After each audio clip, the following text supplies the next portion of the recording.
everybody. It's your pal JR again, and welcome to Assume I'm an Idiot, the podcast where we take complicated topics and smash them down into little gooey gummy bear pieces that a goofball like me can chew on without choking. I am the idiot. Oh my God, you're an idiot. And on this podcast, we'll be exploring everything from silly fun facts that everyone should know to bigger, more grown-up stuff like finance, education, science, the economy, and so much more. Broken down without corporate talk or industry speak, so even a not-so-bright 7-year-old can understand. So sit back, downshift, and prepare to mouth breathe with me as we learn how stuff works, dumbed down for imbeciles. So if you tuned in last week, you were treated to a really great discussion on the topic of career coaches, career counselors, resume writers, and the difference between all of them, all with the help of a good and brilliant friend, Julie Willis. I'm not going to waste time with random facts or any other nonsense because last time we were having such a great conversation, I decided to make it a two-parter, and she very kindly agreed to stick around for it. Thank you. And if you haven't heard part one, I highly suggest you listen to that first. I'm skipping all the pedigree hoopla. If you want to know how qualified she is to speak on this, go back to part one. But trust me on this one, she's got the goods. Without further ado, let's dive back in with my amazing guest. Welcome back, Julie Willis. Hey, JR. Happy to be back. Yay. Thanks so much for sticking around like you don't have far more important things to do. Let's get back into this. Last time we were talking about what it's like for young people, 18-year-olds-ish, trying to suss out what their career plans will be for the next 45 years, which I think we both agreed was ridiculous to expect of them. Yeah. But now let's go to the other side and talk about an icky topic, one that I'm going to do an entirely separate episode on, so we don't need to go too deep. That is all the isms in the job market. Sexism, racism, ageism, all of which I feel are real and valid. But specifically, let's touch briefly on ageism, mostly because that's something I've had personal experience with. In my opinion, ageism is very real and very harmful, but the logic companies are using to avoid applicants over the age of 50 just completely escapes me. First, let me know your experience with it as it relates to your clientele, and then we can dig into some other stuff. I know you're not a recruiter, but from the standpoint of what you're hearing from your clients about it. I hate to say that we see ageism, but we definitely do. I think we see it in some fields more than others. I think fields, unfortunately, like creative fields, media fields, marketing fields, tend to favor the young with the idea that they're just more up to speed on the latest and greatest tools, digital life, etc. That's a bias, which may or may not be true, but it exists. At the same time, even if people aren't being aged out on their kind of age alone, we do know things like CMO's average tenure seems to be 2 or 3 years. Like there is just massive turnover, and that's more stock market price and performance based than it is pure ageism. But the net result's the same. What do people at that stage of their career do when they've hit some kind of a wall? Well, I mean, the average stay time at a company for employees, I'm remembering this, I'm doing the stats from memory, but 25 to 44, the average stay at a company is about 4 years on the nose. For employees 45 to 64, it's nearly 10 years. So the idea that I'm going to bail out fast is silly, at least to me, and at least the information that I got from the Bureau of Labor Statistics. So you may disagree based on your own experience, but it seems like we're being lumped in with everybody who's bailing out after a couple of years. Yeah, I mean, that's probably true. I think from a counseling perspective, what it doesn't change, I mean, the way I counsel everyone these days is like, okay, so the baby boomers were the gold watch people. Like I stay at a company for decades and I retire with a parting gift, whatever. Yeah. Gen X was told we're going to switch jobs, not even careers, but jobs 4 or 5 times. Yeah. Skip forward 2 more generations. And no matter what your age or life stage is now, I'm counseling portability. People need to think about what skill sets do I have? How do I keep them fresh? And how do I trade them on the open market? Right. So that you're less reliant on an employer's loyalty to you, that you're kind of always able to pick up and go. One thing I do see in late stage workers is a lot more trend towards self-employment, setting up LLCs, PLLCs, consultancies, something where they package their own skills and they put themselves out there, they hang a shingle, and they're no longer reliant on an employer. There are pros and cons to that. Yeah. But it's a very common option at a certain life stage that you're just sort of done relying on getting the next job and you're trying to market your skills independently. Well, that's a really good point because this gets me back to something we discussed in part one, which is resume writers and doctors. And at least one with whom I work suggested that I remove any job experience older than 5 years and take the dates off my graduation because it quote unquote gave away my age. And I was like, huh? Yeah, that is common advice. That's common advice to obscure your graduation date, to maybe take off a really career, just to kind of make it harder for someone to judge right off the bat, like how old is this person, if they're really going to be that discriminatory. Bottom line is that's illegal, right? You're Yeah. actually not allowed to discriminate, not based on age, gender, race, anything else, but we know that people do. Yeah. And so are there games you can play on your LinkedIn profile and whatnot to make it a little bit harder to suss out? Sure. By the time you get to that first interview, though, you're not fooling anyone unless you're going to send an impersonator. And so, Yeah. can you make sure you're not cut in the first pass? And maybe you can speak for yourself. Yeah. Um, I like to think about it just a little bit more from the standpoint of an individual empowerment. Yeah. Where's the best fit for my skill set? And Yep. at some point, am I better off marketing these myself? So And I know that that's not possible for everyone, and there are lots of complications, and not everyone wants to be self-employed, but that's always an option, and more an option in this kind of economy. Well, with the self-employment, you're able to use your experience. I don't think companies. So my own experience is I've had what I would consider to be a successful career. Okay. I was highly regarded, highly sought after. I'm tooting my own horn a little bit, but just indulge me.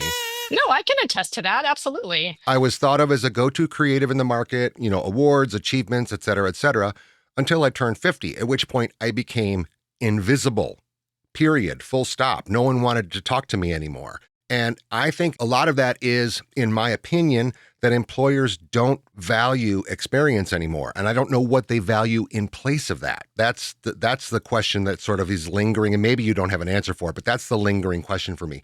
In my opinion, this falls squarely in Gen X, right?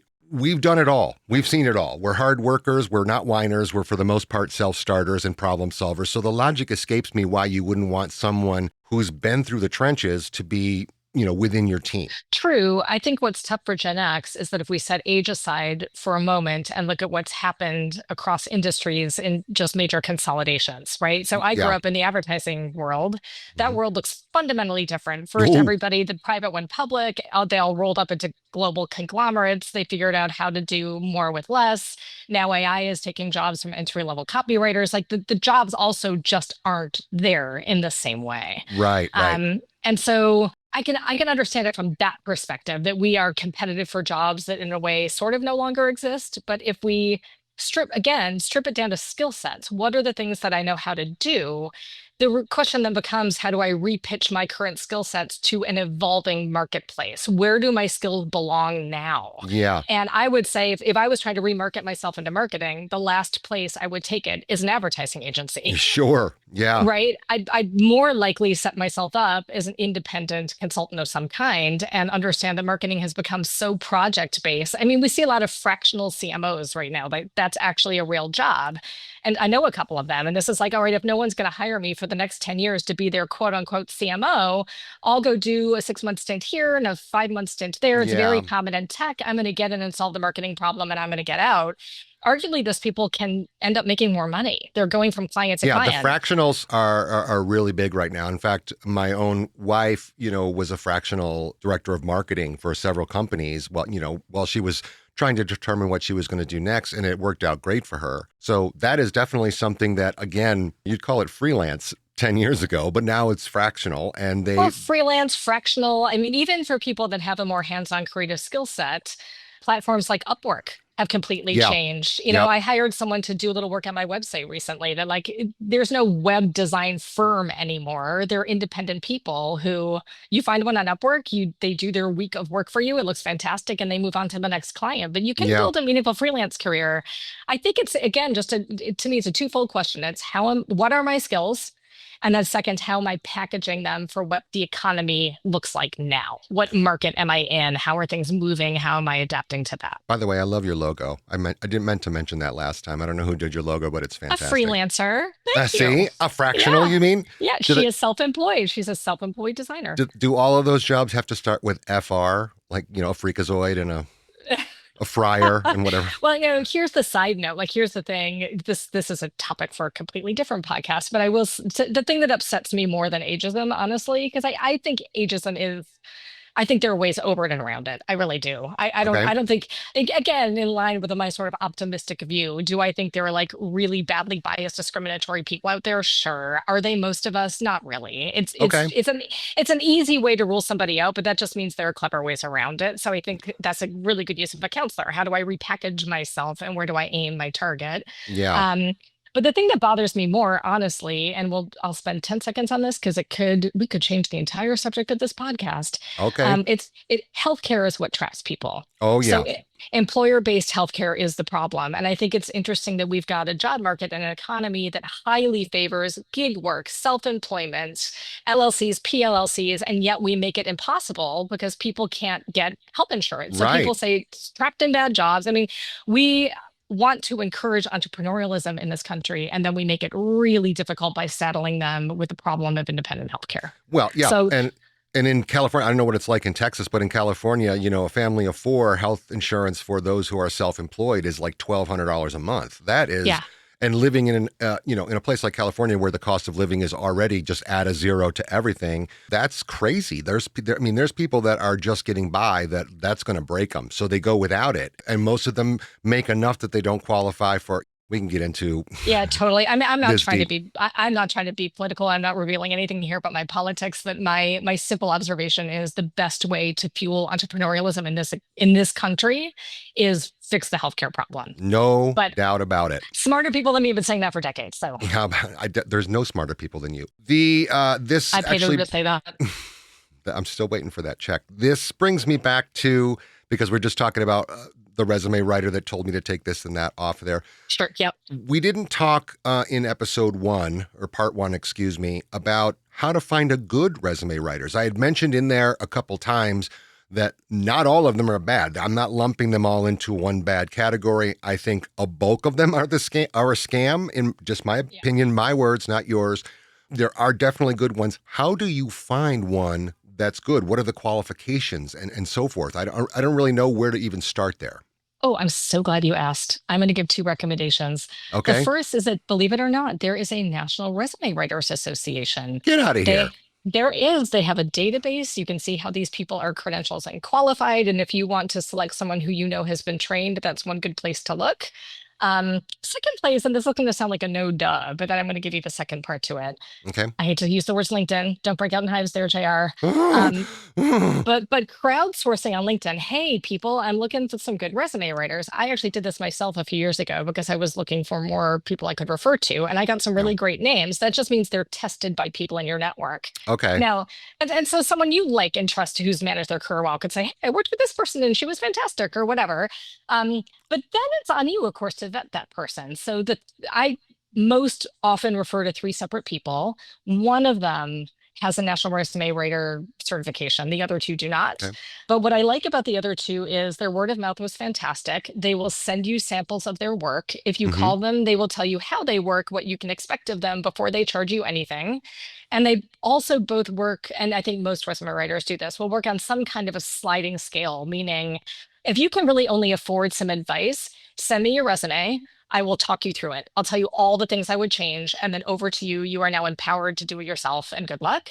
Okay. All the way to send it to me, and I will write the whole thing for you if that's what you want. And they charge reasonable hourly rates. I mean, if you think about the time it would take for you to edit your own resume, you're paying someone by the hour to more efficiently do that.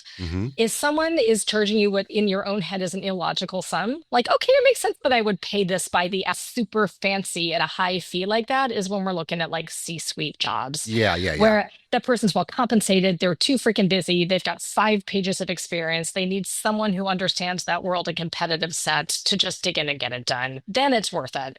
Almost every other time, a solid resume writer with good experience can either coach you through it efficiently or collaborate with you or simply write it if you want to outsource Do resume it. writers have specialties? You said the C-suite people. Are there segments that are specialties? I specialize in tech. I specialize in creative or anything along those lines. Because, when the resume writer told me, don't do this in a page layout program, and I'm like, well, I'm a creative. Don't they want to see something creative in my resume? And then it dawned on me, well, no, because no human eyes see it anymore. But this person clearly was not jiving with me in terms of it's got to be laid out nicely and in a nice font and whatever else. And they were like, no, So, is there specialties in this There segment? are. I would say that a really solid seasoned resume writer is a generalist, and field expertise doesn't really matter. Like best practices in a resume or best practices in a resume. That said, there are some cases where if something's way too inside baseball, like for instance, lawyers don't use resumes the way that the rest of the world does. They Yeah, yeah, yeah. understand, it's stuff like, so I might refer to someone who understands the legal space, unless they're trying to rewrite their resume to get out of a law firm and into the rest of the world. Like then they need help kind of translating the currency. There's someone who I outsource to who has a particular niche, but I think this is sort of unusual in government work. Oh, So okay. people who have federal government experience. So I outsourced a lot to her after Doge laid a whole bunch of people off. And Mhm. suddenly you've got like a career federal government person who's trying to explain what they know how to do to the private sector. And that can be a tough leap. So people who have that kind of niche expertise can be useful, but generally a good solid experienced resume writer can work with anything. The reason you got that advice, by the way, because I tell creatives this all the time, you're thinking about a resume that a human being can scan in 6 seconds and ATS can scan. So if you are a creative and you want to show what you can do, the appropriate place for that is a portfolio. Make sure Yeah. you've linked to a portfolio on your LinkedIn Okay, profile. groovy. So you mentioned about DIYing your resume. Let's talk grander and talk about DIYing your job search. We've been talking so far about how working with a career coach or a career counselor, and they might not necessarily help you with your job search, but more prepare you for your job search. But let's talk a little bit about DIYing your job search and how to go about that in I'm going to say proficient way. How's that? One reason I'm so glad you asked me on this podcast is I actually don't need more clients. I'm Mhm. pretty busy, Yeah. but I wish that I could put myself out of a job. So what frustrates me is having to coach one person at a time instead of getting up on some soapbox and saying, "Hey world, it's as simple as this. Just do this." Right? Soapbox open. Go Um, for it, lady. yeah, so I'm going to make this really simple. There are two reasons you would hire a career counselor. And if you deconstruct them, you could do these things yourself. So the first is, what are best practices in a job search? Yeah. That is a big question. We live in an age where you can find information about anything. There are way too many sources, right? So I'll tell a quick story. When we had our first kid, someone, I wish I could remember who so I could thank them. I don't remember who it was, said, "There's so much information out there. People in the grocery store will stop and give you unsolicited advice about raising a baby. Yeah. Pick your pediatrician carefully and decide that you are only going to listen to your pediatrician." And I was Okay. so grateful we did that, because suddenly all the articles and the books and the friends, and I just sort of drown out the noise and listen to the one person, right? Yeah. So the first thing I would say is find a source that you think is good. If you don't have one, I will give a free shout out to someone named Sarah Johnston. You can Google her. She's the briefcase coach.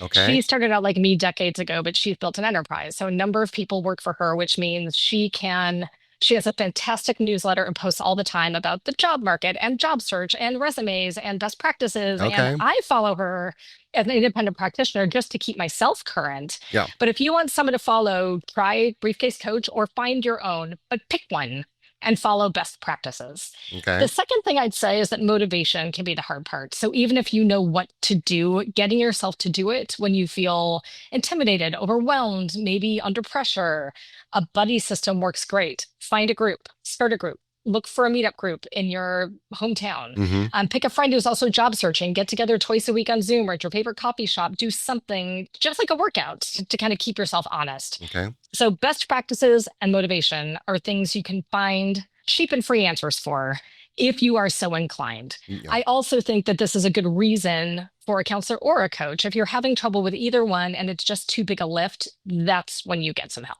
Okay, beautiful. And does this person have, I'm sorry, her name again is?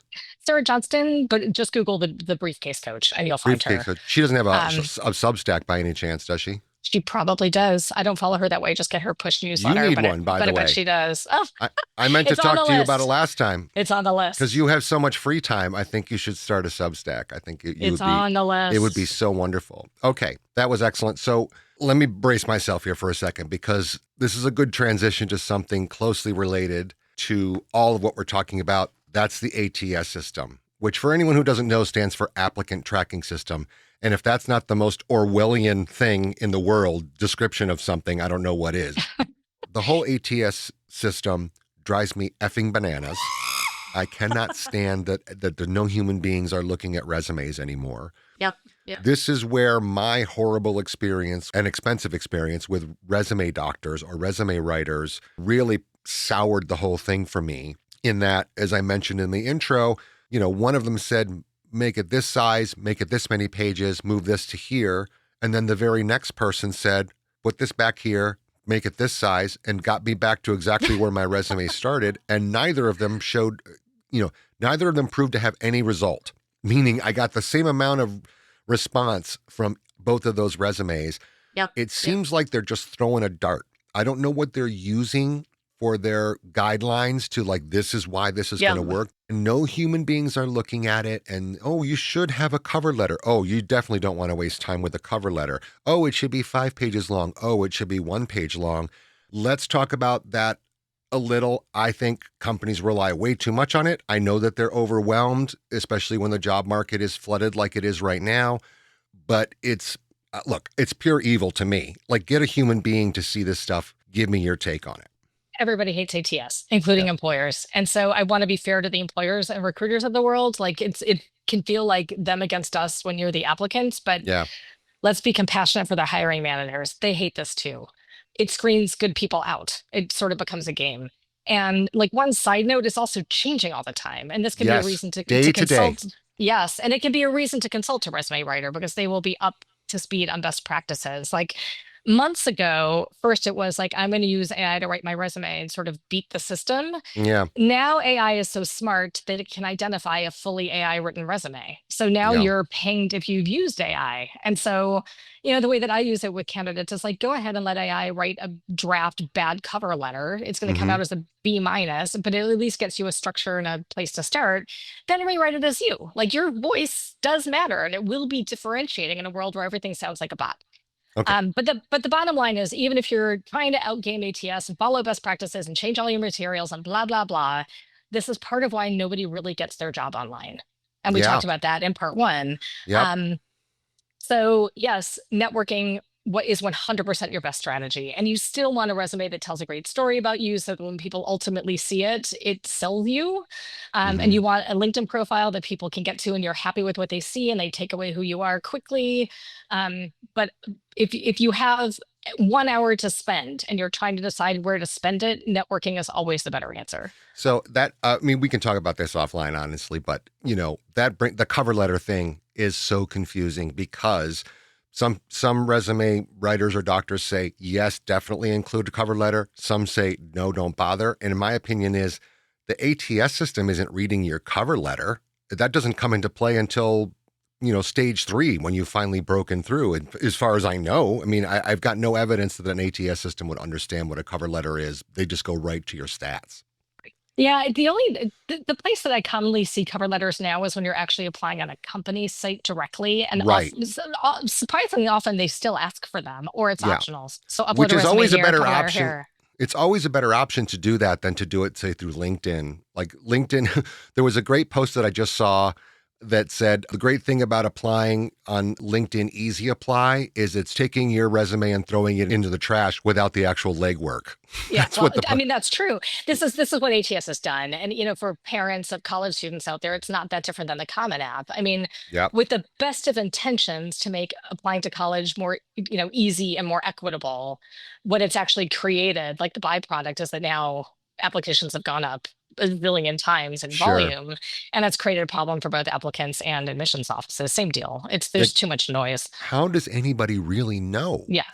You might not have an answer, but that's a genuine question is how do you know what's going to make a difference, if anything? Part of why I don't do just the job search piece is someone calls me and that's all they're after is I want to update my resume and execute a job search. I'm awesome. Here are 3 terrific people to call. Yeah.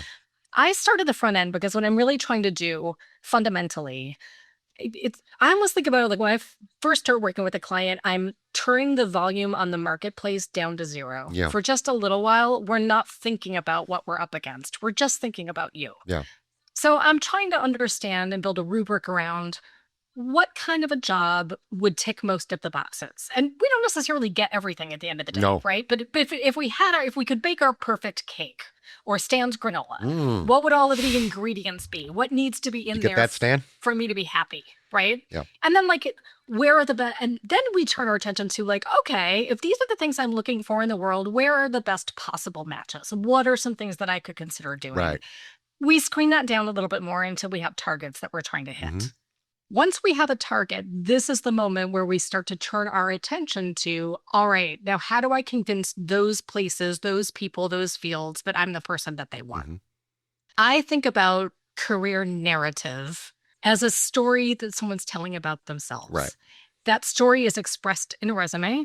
It's expressed in a LinkedIn profile. It can be expressed in a cover letter or an elevator pitch or how you answer, tell me about yourself in a job interview. But job one is for my client to feel really clear and good about, here's what I'm saying about myself. Right. Yeah. Very good. Fundamentally, right off the bat. Right. So to me, the single most important thing in a resume is actually at the very top. It's the first 2 inches. Right now, whether you're going through a screener or somebody actually reading your resume, and this best practice, to your point, could change 2 weeks from now. Yeah. But right now, a summary statement at the top of the resume is the single most important thing. Right. It might be all anybody reads. But the more important thing to me is not a client trying to alter those words every time based on what they think somebody else wants to hear. It's starting with a genuine, I feel great about saying this about me. This is the sum total of my professional experience, who I am, and what I'm looking for. It's kind of empowering, really, to start with that. And then the rest of the narrative kind of flows from there. But I think much more about how does my client want to be seen in the world? If the first thing somebody sees is a resume or a LinkedIn profile, what's the 5-second response they want anybody to have? Oh, this person is blank, right? The rest of the resume is just proof of that. So I'm wondering, we're going to get into how important a resume is versus your connections, your LinkedIn, community, whatever, your network, let's say. But I'm going to tell you a little story. So about a year, 2 years ago, maybe, just as an experiment, I found a job listing. I put it into ChatGPT and I said, make me the perfect resume that hits every single one of the requirements, what they're looking for, experience, and whatever. A completely phony resume. Okay. Now, I clearly wouldn't have taken the job if someone called me, but it was really an experiment. Right. And when I say that it matched line for line, it was formatted properly for ATS systems.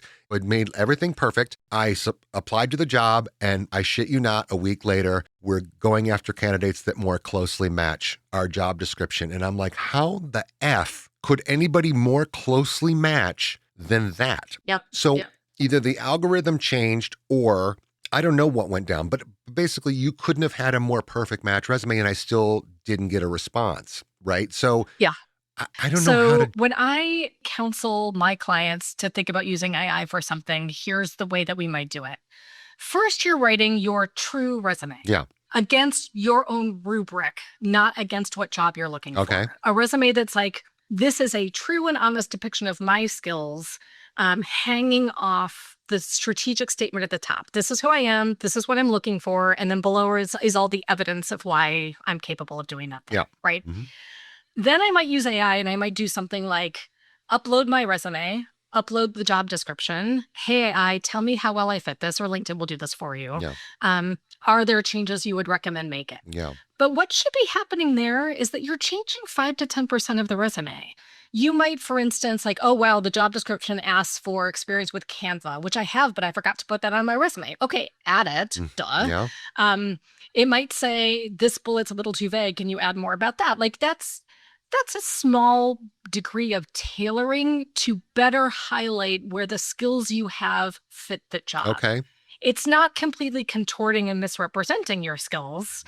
You still want to look like an authentic, unique person who has unique experience. The burden on you is to explain to the employer how the skills I bring fit the skills you're looking for. That's always been the task. And now we just have AI on top of it, which everybody hates. And I would say that, this is my opinion in talking with you more about this, but I would say that a career counselor could help you do that better than a resume writer. Because a resume doctor is essentially decorating the outside of the house. They're not doing anything with the foundation. A career counselor is looking at the bigger picture and then saying, here's how you can apply this to your resume. A resume doctor or even a resume writer takes your experience, takes your stats, and puts it in a format. They're just formatting things, and they're giving you back a formatted resume based on whatever you're saying. They're not really, at least in my experience, and I'm not saying this about every single one of them. There are good ones out there for sure. But in my experience, they're not analyzing anything. They're just saying, nope, this section goes here, this font is wrong. Sure. And here's how you sneak past the ATS system, which it seems like what every resume doctor now is saying. Here's how you get by. Here's how you beat the system. Yeah, and I just, and maybe it's very, again, we'll go back to Eller, and that could be accused of being just naively optimistic. Mm-hmm. But I think I favor resume writers, and the ones that I refer out to are people who think the way I do, who think much more about resume as narrative. How do I tell a powerful story? Right.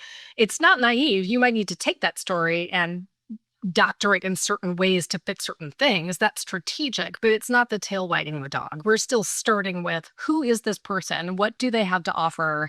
How do I most effectively package their experience? This is part of why I like to stick with someone from the very beginning all the way through to the end. So I will start with the help, I'm lost for whatever reason, and I will stay with someone all the way through to I got the job. So we go through all of it. When we get to the resume writing stage, in most cases, they write their resume and I coach them through it. Okay. So they're doing the work and I'm giving them guidance. Okay. I outsource in a couple of instances. One is, I guess I'll give 3 examples. One would be a resume that's truly just not very good. Okay. And so it's not super coachable, and it might take several sessions of our time. And then whether you're paying me or whether you're paying somebody else is immaterial. And it's kind of a waste of our time to go too deep. And so I might say, hey, well, you and I are working on this. Call this person over here, get a better resume, bring it back, and we keep going. Yeah. But then I'm referring to somebody I know, and we're working kind of in partnership. Okay. Another example that just came up recently was working with a very senior, like just below C-suite person who'd been at a job for so long that she had a 5-page resume that she hadn't rewritten in 10 years. Sure. That's an onerous amount of work. Yeah. And she's not changing anything, and narrative doesn't really matter. Like at that level, you just want good packaging fast. Yeah. That's very easy to outsource to a writer who knows how to do that. Right. You slim this down. Yeah. The third example, and I see this a fair bit, is someone who's made maybe 1 or 2 career pivots, and their resume at first glance can look a little bit challenging. Yeah. Like, is this person a copywriter? Is this person a customer service person? Yeah. Like, what are they? And if it's a more complicated story, trying to weave in what look at face value like disaggregated skill sets, someone who's really masterful at how do I tell a story that combines all of these things effectively. Sometimes getting outside perspective on someone who's really, really, really good at that can be helpful. You actually, that brings up an interesting point. This is kind of a side rant. I'm sorry, but Go. Can we just agree that job titles have gotten out of control in terms of what, like these fancy and weird and creative job titles? Yeah, I met someone recently whose title was Senior Customer Happiness Architect. And I was like, wow, what does that even mean? Well, it turns out that he is the face of the organization that answers the emails, like is consumer facing. And I'm like, okay, but what is that going to look like on your resume? How are you going to explain that? It's going to be always this sheepish answer like, well, actually I answered emails. But, we've taken these perfectly good jobs and we've turned them into Marvel superheroes all of a sudden. And that to me is a stumbling block for a lot of people. Whenever I see, I haven't been a hiring manager for a long time, but whenever I see a resume like that, I'm like, what are you doing here? Like, what kind of language is this? And even if that was your actual title, because a lot of companies do that nonsense, senior joy officer or whatever. Yeah. At some point, either through a counselor or through the resume doctor or whatever, how do you fix that? Because most serious businesses that are trying to hire someone are like, what the F is this? Like, you know what I mean? No, it's pretty simple. Yeah. I mean, there's a major employer here in Austin who I won't name, who they're famous for this. They have these weird internal functions and job titles that don't translate well. And they're in a pretty core category where yes, they absolutely have competitors. And so how does a senior manager over here explain to the competitor they're trying to get a job with, this is how to read my title, right? Right. I think the only way around that is the first bullet under that is the translation. Okay. Here's what this means. Is there a danger though? Is there a danger though of saying if you have this big chief, whatever, architect, and then underneath it, it's consumer facing, a consumer contact point for the company or whatever it might be. Is there a kind of like a, is there a, it's like this big fancy title. And then underneath the explanation is like, okay, you opened mail. That's what you did. Well, this is where a counselor would have a really different answer than maybe a resume writer. I like how you answer. I like that. How do you feel about your job? Yeah. Do you love opening mail? Do you love working with customers? Are you really good at customer service and this brings you joy? Then there should be no shame in talking about what you actually do. The title that the company puts on that job is the company's problem, not yours. That's true. And so all you're trying to do is make it more telegenic to an employer, like here's what that actually means. But if you have some shame around what you're doing, like that's its own issue. Let's talk about yeah, that's a good way of looking at it. Yeah. I'm going to be grumpy old man and say no one's good at customer service anymore. Okay. So before we start, easing this train into the station, one other thing that I want to talk to you about is this fear of changing careers. Mm-hmm. Okay. It's not as prevalent now as it was, let's say 10 years ago, where people were like, before COVID kind of screwed everything up for everybody. And it did. I firmly believe that COVID really took the whole box of career and shook it crazy and then dumped it back out again. But I think there's lies that we tell ourselves that I've already invested 20 years into this career. So I'm not going to waste all of that. That's equity that I have. Yeah. And they could be miserable. And now you're considering, staying in that job, even if you're going to your next job, and being miserable for another however many years because you never really liked it to begin with, but you put the time in. That's like staying in a bad movie because you've already watched the first hour. I just want your take on that and from a counselor's perspective. That's a classic counseling problem. Ooh. So people come to me because they're scared, they're depressed. Maybe they've been running a job search and they've had nothing but rejection. So now they are low confidence, whatever those things are.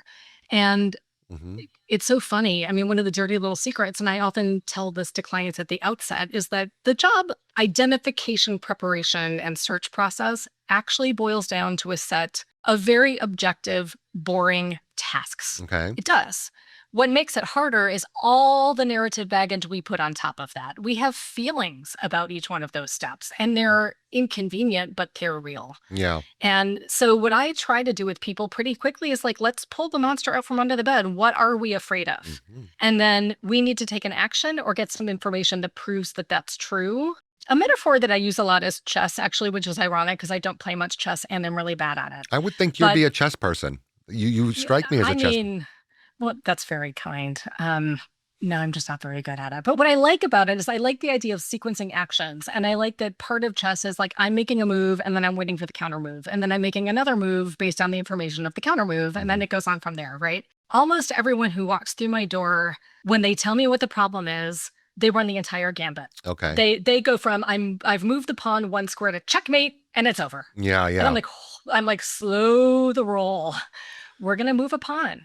And then we're going to see what happens. Yeah. And then we're going to move it again. Like it is a one step at a time process. And so a lot of it is sort of honoring those feelings, but holding them at bay and trying to keep them out of the process. Yeah. And a lot of it is reality checking. It's like, oh, really? You don't think you can make money doing that? Well, here's a database that will give us the benchmarks on salaries in that profession. Yeah. Like, the money thing. You're right. Yeah. You're right or you're wrong. Well, the money thing right? is interesting because I think a lot of people do look at careers that way, like I can't make money at that. But when you look at, you're going to spend, even in my fun facts, I mentioned that you spend 90,000 hours at your job through your career. 90,000. That's a lot of hours. You kind of got to like it. And so the idea that I'm afraid to change to do something that I might actually like because I've already invested this time is not a great line of thinking, in my opinion. Yeah, it's also just too blunt. Yeah. And so like, here's one way that I explain this to college kids that I think is a transferable metaphor.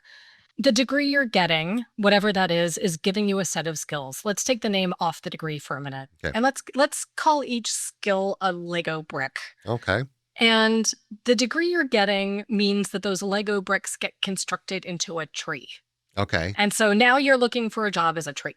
Okay, right? Gotcha. We can deconstruct the tree back down to the fundamental Lego bricks and say, could these bricks be reassembled into a car? or a house, or, What a great way of thinking of that. Yeah. what skills do I have and how do they rebuild towards something? And what can be helpful in that analogy for people is that they might say, oh gosh, yes, I'd really like to take apart the tree and build the house.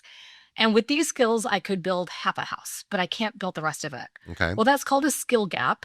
And then the next question is, how do I go get the skills that I'm missing? Yeah. And often, not always, and now I'm getting really hypothetical, which I hate because like hypotheticals don't apply to everyone. It really depends on the current situation. But people are also really great at saying like, I couldn't possibly ... or I'd have to go back to school for 7 years ... Yeah. That may not at all be true. And so the gap between where you are and where you think you're trying to go might be narrower and more expedient to cross than you think it is. But we somehow have to uncouple the skills from the thing that they build into and think more creatively about reassembling them. I love that. That is a really great way of thinking of that. Plus, I like Legos a lot. Yeah, exactly. All right. Let me summarize what I think I've learned here. I definitely have learned the difference between a coach and a counselor. Very much so. I've learned. No, I didn't learn. See, I was about to be all proud of myself for Adler. What is it called again? Adlerian psychology. Adlerian. God darn it. I had it. And then now I look like a bigger idiot than I already am. You're a moron. So I learned that, and I learned the importance of the process, which I think everyone should take to heart, that the process is as important as the result, and the process will get you to the result, hopefully. And that also, if you're not ready for counseling, it's not going to do a whole lot for you. Have I summarized this pretty well? I think you have. And I appreciate that we might be close to out of time, but there's one other issue we've circled but not hit, and I think it might be important to you. This sort of resume and applying to jobs versus networking. Yes, do you want to that's talk about important. That? Absolutely, yeah, because everybody will tell you it's almost a, like you said, you had that ready to go response to some things that people would ask you. It's almost an out of the pocket card that says, "Oh, your network is the most important thing." And the question then becomes, it's twofold, really. Is that true? One, is your network more important or as important as your resume? And two, since the world is changing and everything's digital and whatever else, why the F have a resume at all? Why not just have a LinkedIn profile that's got all your shit on it here's the link. That's it. You go look at my LinkedIn profile. You know what I'm saying? Yeah. So again, I'm going to answer your questions, but I'm going to zoom back out 30,000 feet and set something up first, which is this applying for jobs online versus using a networking approach. Yes. And I will raise my hand and say I would need to look at the numbers again. It's been a few months since I really looked at this. But last I checked, the estimate in my field was that people get their jobs online less than 20% of the time. That tracks, and, yeah. Well, that number actually struck me as way too high. I Really? was surprised it was that high. Yeah. And this is where like ATS, just like the Common App is done for college applications. Yeah.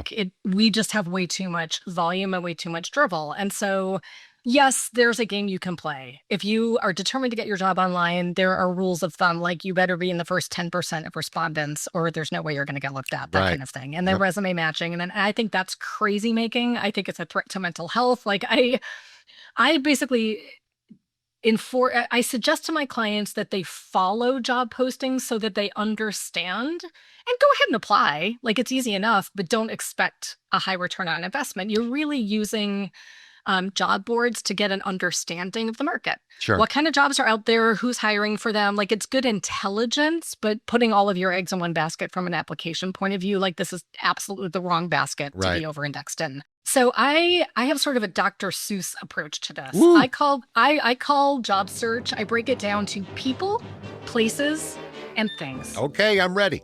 Things are jobs. Okay. Things are, I'm following LinkedIn, I'm looking at open positions, and I'm uploading my resume. And yes, we'll talk about ways to play that game and to optimize and whatever. But my approach to this is like, you got to treat it like going to the gym. I'm walking in, I'm doing my 25 sit-ups, and I'm leaving. I'm not expecting I'm not going to win a lottery ticket this morning. I'm just doing the deed, right? So should you be watching the boards? Absolutely. It's good intel, but it's not probably how you're going to get a job. But there's a way to cover that base. Mm-hmm. The second thing is places. And this is an approach that people generally overlook. Okay. Places are employers. Let's take remote work off the table for just a second. But given your field and where you live, who are the major employers in your space, in your field? Okay. It's amazing how often people just Don't start there. Yeah. Who do I know? Have they posted a job online? Is there a place that I can upload a resume? Can I make some kind of inroad to that company to at least get like an informational interview? How do you start to track? And so there's a story I made up that I like to tell about this. You want a quick story? Yeah. Do I ever? Okay, so let's take the made-up example of the Acme Paper Company in rural Ohio with Walla 5 Walla, employees. Washington. Can we make it Walla There Walla, you Washington? go. Yeah. Sure, it's Walla Walla, Washington, and they have a bookkeeper, and the bookkeeper just up and quits one day. Okay. The 4 remaining employees are like, ugh, this is such a drag. Now we have to balance the books ourselves. And so for a few months, they take turns balancing the books, because what sounds even worse is somebody has to write the job description, post the job description, screen the resumes, do the interviews. Like, nobody wants to do that, right? That's a hassle. Right. So while they're all procrastinating, actually filling the job, they're all going home and complaining to their spouses, their neighbors, and their friends. So through hearsay, the neighbor's brother's cousin up the street from employee number 3 hears, oh my goodness, Acme Paper Company needs a bookkeeper.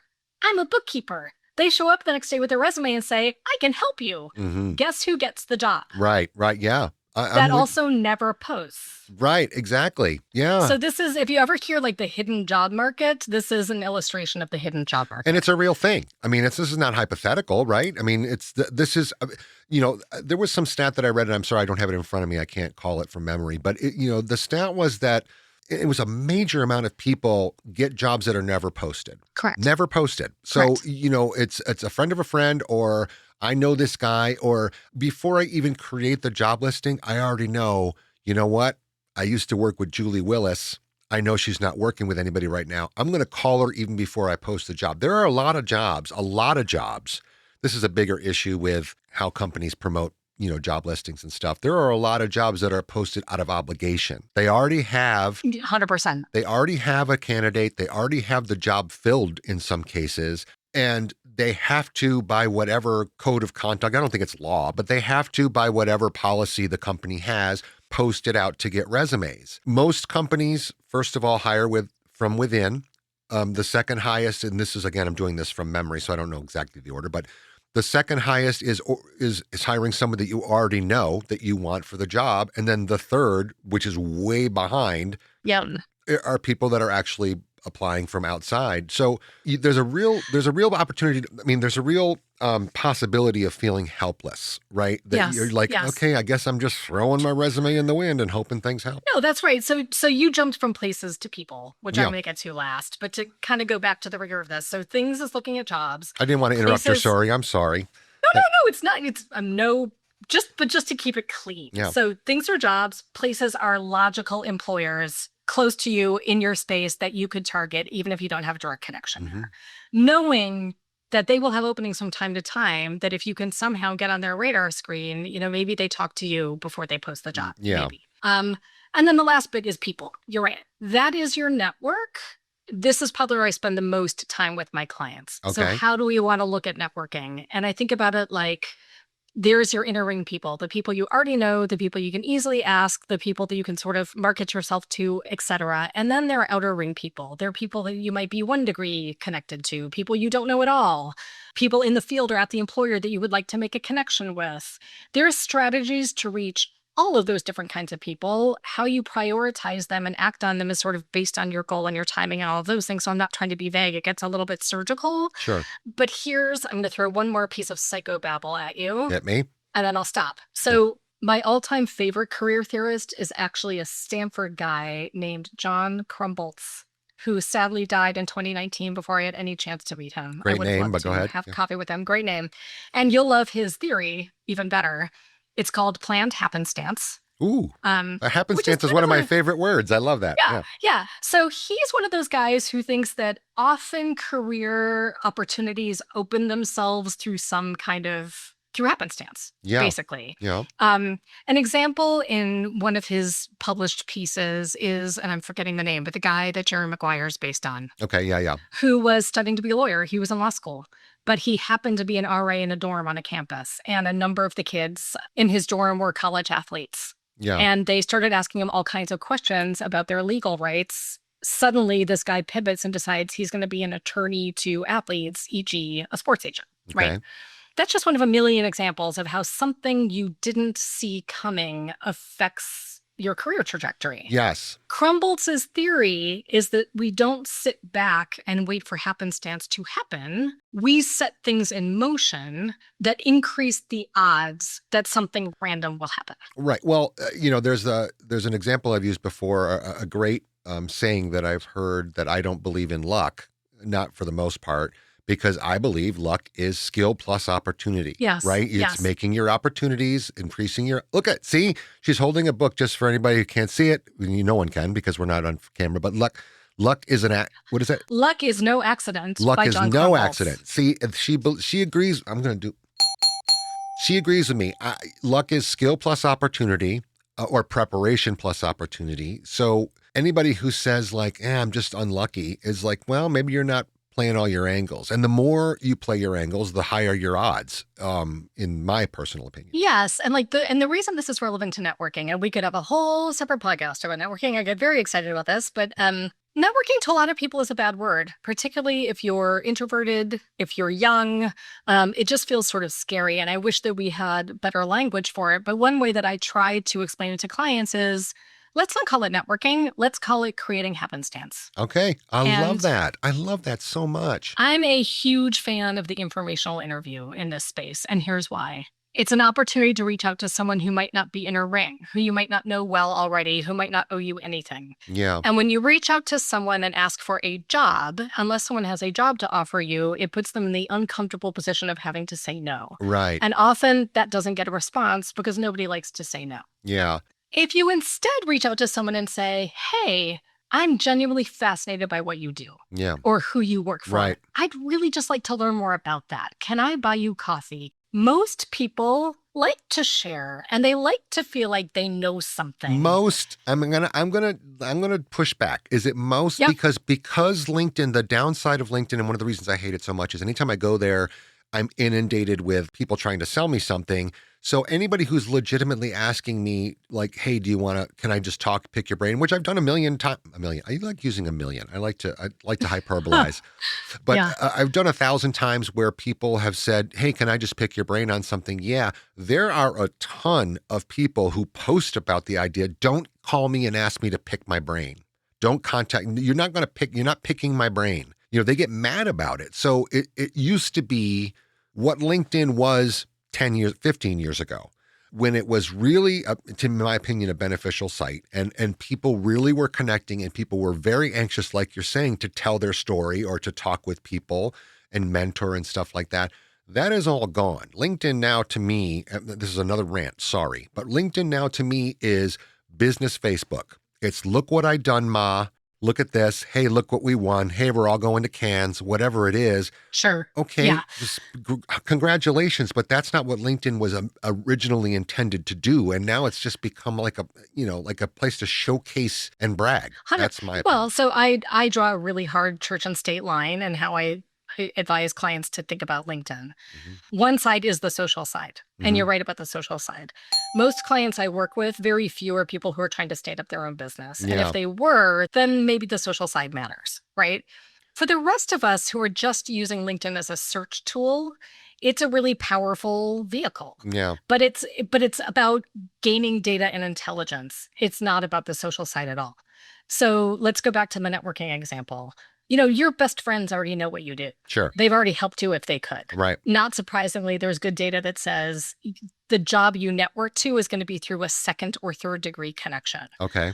What does that mean? The person randomly sending you a message on LinkedIn is not someone you have any connection to. Mm-hmm. A second degree connection is someone, you love. Stan of Stan's Granola? I know Stan. Would you talk to me about what you're doing? And the fact that you both know Stan kind of validates you as someone that they might be willing to talk Okay. to, right? So yes, you have to have a little bit more of a calling card. I'm not talking about the completely random, I'm going to call person X at Y company out of the blue. Like, sure, your odds of return on that go way down. Yeah. But I am saying, like, people are not limited to just the people who know them best and understand them already. How do we get to the second and third degree connections? Right. Who you might have some tie to, who might be willing to give you some time.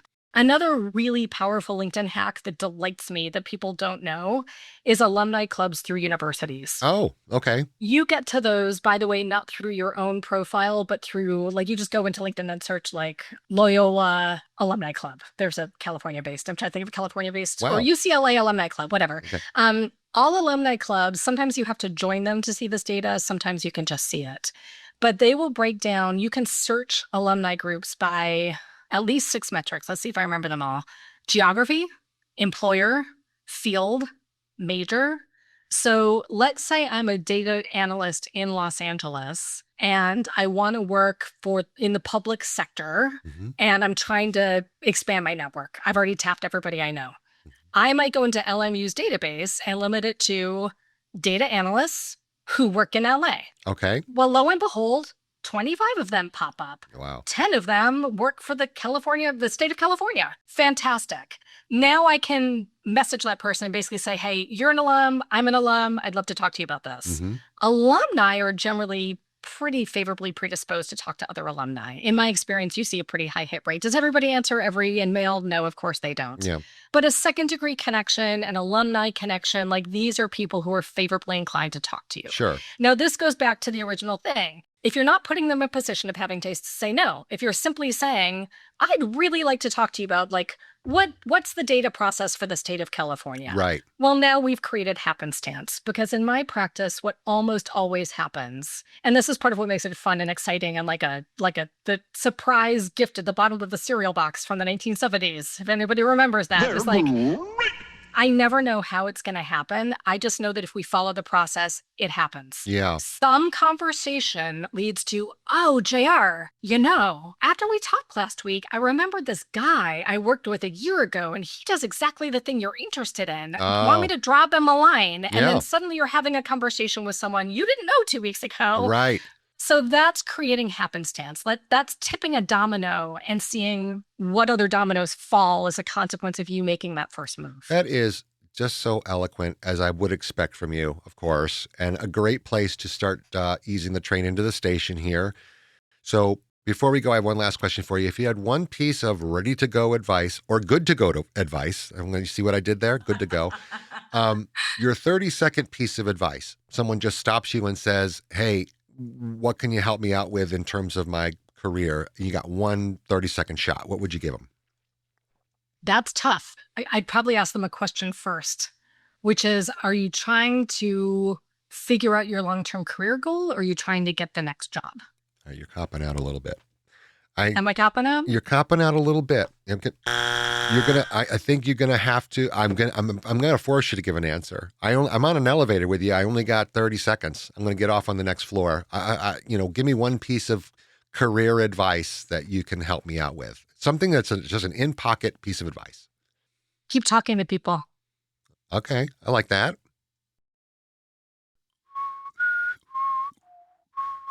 Yeah, gosh, it's hard to get that down to a simple. Yeah. What's coming to mind is not a simple answer. So yes, I'm evading you again. Okay. What's coming to mind is yet another metaphor, which I'm sort of famous for. I like. Go. Do you remember Minesweeper back in the day? Damn straight I do. So for those who are too young to know what Minesweeper is, it was this very early computer game in which you are sitting in a box on what looks like a piece of graph paper, and you have to pick the next box to move to. And when you pick that box, a whole number of boxes open. It could be 5, 10, 15, whatever. Somewhere hidden in a box is a bomb that if you hit the wrong box, the bomb's going to go off. I like to switch the metaphor MySpace and say, in Julie world, there's a box with a rainbow in it, not a bun, right? But the important part of the analogy is, like, I guess here's what I would say. Here's my answer. Get out of your box. Okay. Because when we sit in a box by ourselves and we can't come up with better ideas and we feel paralyzed and we can't move, we simply don't have enough information. Okay. That's my core belief. You have to get out of your box.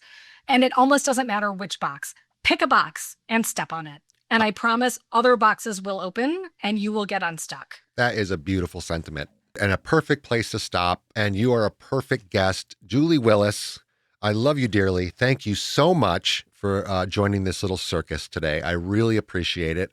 You are, again, the smartest person I've ever met, or at least one of.